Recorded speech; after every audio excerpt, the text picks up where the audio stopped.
अस्सलामुअलैकुम। मैं एम गुलरेज़ आप तमाम हजरात का तहरीक पॉइंट में इस्तकबाल करता हूँ।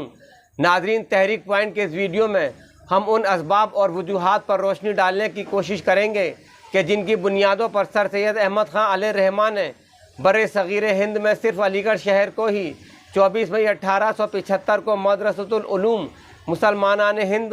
यानी अलीगढ़ मुस्लिम यूनिवर्सिटी के क़याम के लिए मुंतखब किया था। और फिर ये सवाल भी हर मुहिब अलीगढ़ के जहन में गाहे बगाहे लाशऊरी तौर पर ज़रूर आता होगा कि आखिर सर सैयद की निगाह में अलीगढ़ ही आलम में इंतखाब क्यों साबित हुआ था। नाज़रीन, 1857 में 40 साल सर सैयद की आँखों ने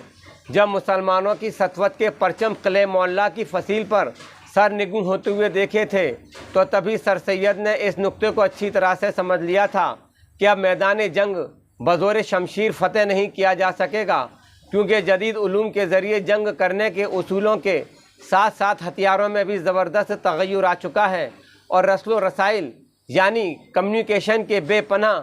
तेज़ रफ्तार वसाइल भी ईजाद हो चुके हैं। और यही वजह है कि जदीद उलूम की बिना पर ही 7 समंदर पार से आई अंग्रेज़ कौम पूरे हिंदुस्तान की किस्मत की बिला शिरकत गैर मालिक बन बैठी है। लिहाजा इसी नुक्तों को जहन में रखते हुए सर सैयद ने 1838 में किले की मुलाजमत को तरजीह न देकर हुकूमत इंग्लिशिया की नौकरी को फ़ौक़ियत दी थी और साथ ही साथ सर सैयद मुसलमानों को उन्हीं जदीद उलूम तकनीक से आरास्ता करने की जोहदें मुसलसल करते रहे जिनके सबब तलवार के धनी मुसलमान अंग्रेज़ों से अपना मुल्क हार बैठे थे। जैसा कि आपको मालूम होना चाहिए कि सर सैयद को मुलाजमत के दौरान मुल्क के मुताद्दिद शहरों में रहने और उनके मिजाज को करीब से समझने का मौका मिलता रहा।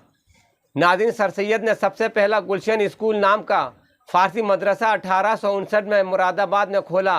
और फिर उसके बाद गाज़ीपुर में ट्रांसफ़र होने पर 1863 में विक्टोरिया स्कूल की शुरुआत की थी। अलगरज 1 अगस्त 1867 में सर सैयद ने एक वर्नाक्यूलर यूनिवर्सिटी कायम करने के लिए एक दरख्वास्त वाइसराय हिंद की खिदमत में भेजी थी ताकि बड़े बड़े उलूम फ़नून की तालीम उर्दू ज़बान में दी जा सके। बहरहाल 1 अप्रैल 1869 को सर सैयद बनारस से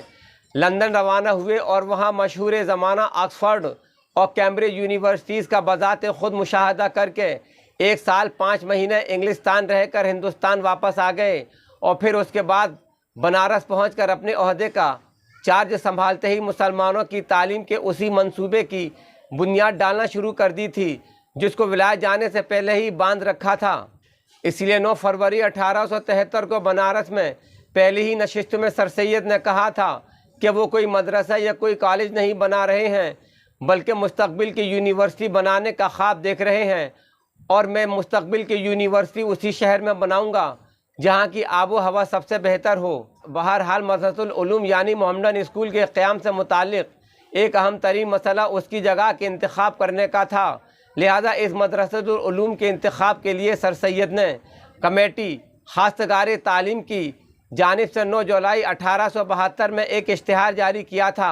जिसमें मुसलमानों से पूछा गया था कि मदरसतुल उलूम कौन से शहर में कायम किया जाए।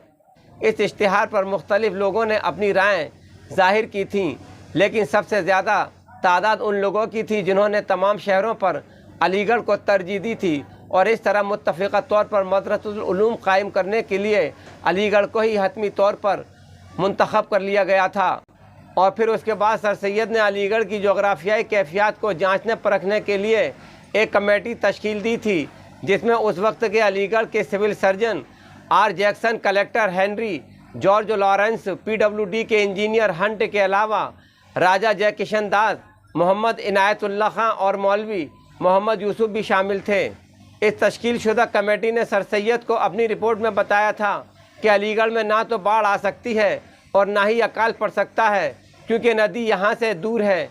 और पानी भी यहाँ की ज़मीन से फ़कत 20 मीटर नीचे गहराई पर दस्तयाब है और ज़लज़ले का भी यहाँ कोई इम्कान नहीं और इसके अलावा यहाँ के पानी में सेहतमंदी भी पाई जाती है। इस तरह हम देखते हैं कि सर सैयद ने अलीगढ़ का इंतखाब इत्तिफाक़ी तौर पर नहीं बल्कि तहक़ीक़ी तौर पर किया था। इसके अलावा हम उन अहम वजूहात से भी आपको रूशनास करते चलें जिनके बाइस सर सैयद की दूररस निगाहों को अपने ख्वाबों की जन्नत अलीगढ़ में ही नज़र आई थी और इस तरह अलीगढ़ सर सैयद की पहली और आखिरी पसंद बन गया। नाज़रीन, पहली वजह ये थी कि अलीगढ़ की आबो हवा उम्दा और यहाँ का मौसम मोतदिल है और ये एक ऐसे क़ते पर वाक़ है जिसमें हरारत बुरूदत पर यानी सर्दी पर गालिब है और ना ही बुरूदत हरारत पर गालिब है और ना ही रुतूबत युबूसत पर यानी खुश्की पर और ना ही युबूसत रुतूबत पर गालिब है। इसलिए ये मकाम मुख्तलिफ़ इलाक़ों और मुख्तलिफ़ मिजाज के लोगों के लिए निहायत ही मुवाफ़िक़ है। दूसरी वजह यह थी कि अलीगढ़ शहर एक ऐसी जगह पर वाक़ है कि जिसके शुमाल में जिस कदर मुनासिब फासले पर दरियाए गंग वाक़ है, करीब करीब उसी कदर फासले पर दरियाए जमन भी बहता है और यही वजह है कि हर मौसम में इस जगह की आबो हवा का एतदाल कायम रहता है। तीसरी वजह यह थी कि अलीगढ़ में 74 एकड़ वो ज़मीन भी खाली पड़ी थी जहाँ पर पहले छावनी हुआ करती थी। इसके अलावा यहाँ कुछ काबिल इस्तेमाल इमारतें भी मौजूद थीं और एक बात यह भी थी कि अलीगढ़ में 1862 तक रेलवे लाइन भी चुकी थी जो दिल्ली और दूसरे शहरों के अलावा जीटी रोड को अलीगढ़ से जोड़ती है, जिसकी वजह से तलबा और दूसरे लोगों को अलीगढ़ आने जाने में काफ़ी आसानी थी। चौथी वजह यह थी कि अलीगढ़ शहर उन 3-4 शहरों यानी दिल्ली, रामपुर, आगरा और लखनऊ के बीच वाक़ है जो पहले से ही इल्म फ़न के मरकज़ समझे जाते रहे हैं। इसके अलावा सर सैयद इस बात से भी अच्छी तरह से वाकिफ़ थे कि हिंदुस्तान के शिमाल मशरक़ी अज़ला में उस वक्त तक तालीम का कोई ऐसा अच्छा बंदोबस्त नहीं हो सका था जिससे मुसलमान और हिंदू दोनों ही फ़ायदा उठा सकते। पांचवी वजह यह थी जिसको सर सैयद अपने जहन में लिए हुए थे कि अलीगढ़ शहर दिल्ली और लखनऊ के बीच में वाक़ है, क्योंकि ये दोनों शहर कभी मुसलमानों के दारुल सल्तनत हुआ करते थे और इसके अलावा अलीगढ़ और उसके आसपास के कस्बात में उर्दू बोलने वाले मुसलमानों की कसीर आबादी है और इस इलाके में नवाबीन, रूसा, बड़े बड़े ताल्लुक़दार और ज़मींदार सुकूनत पजीर हैं, जिससे सर सैयद इस बात को लेकर पुरुमीद थे कि वो और उनकी औलादें इस मदरसतुल उलूम के लिए हमदर्द और अतिया दहिंदगान रहेंगे। नाज़रीन, छठी वजह मदरसतुल उलूम के क़याम के लिए अलीगढ़ को मुंतखब करने की ये थी कि सर सैयद पहले से ही गाज़ीपुर से साइंटिफिक सोसाइटी, उसका अमला और अपना ज़ाती छापाखाना अलीगढ़ मुंतकिल कर चुके थे, जिसके ज़ेर एहतमाम साइंसी किताबों के तर्जुमे होते रहते थे और इसके अलावा तहज़ीबुल अखलाक की इशाअत भी अलीगढ़ से ही हो रही थी, क्योंकि तहज़ीबुल अखलाक जो ख़ासकर मुसलमानों की तहज़ीब का अखबार है वो भी आइंदा अलीगढ़ से ही छपना था। इन वजूहात के अलावा अलीगढ़ मदरसतुल उलूम के इंतखाब की एक वजह यह भी थी कि सर सैयद को इस बात का भी अंदाज़ा हो गया था कि इस शहर में अखराजात के लिहाज से काफ़ी किफ़ायत रहेगी, यानी अलीगढ़ एक सस्ता शहर है जहाँ ज़रूरत की तमाम अशिया यहाँ मुनासिब और औसतन कम कीमतों पर दस्तयाब रहती हैं और इसके अलावा 1870 की दहाई तक अलीगढ़ की आबादी 60,000 थी, जो बहुत बड़ा और बहुत भीड़ वाला शहर न था, ताकि तलबा यहाँ परेशान ख़याली से महफूज रहें। नाज़रीन, हम मदरसतुल उलूम के लिए अलीगढ़ का इंतखाब करने की एक अहम तरीन वजह और भी आपको बता दें कि इस शहर की इन तमाम खूबियों के साथ साथ एक फ़जीलत ये भी है जो कि ख़ुद सर सैयद के अल्फाज हैं कि अलीगढ़ एक प्यारा नाम है। हमारे जनाब पैगम्बर खुदा सल्लल्लाहु अलैहि वसल्लम का मशहूर कौल है कि अना मदीनतुल इल्मी व अली बाबुहा, यानी मैं इल्म का शहर हूँ और अली इसके दरवाज़े हैं। इसलिए ये मदरसा हम मुसलमानों का जो दर हकीकत इल्म का दरवाज़ा होगा अलीगढ़ ही होना चाहिए।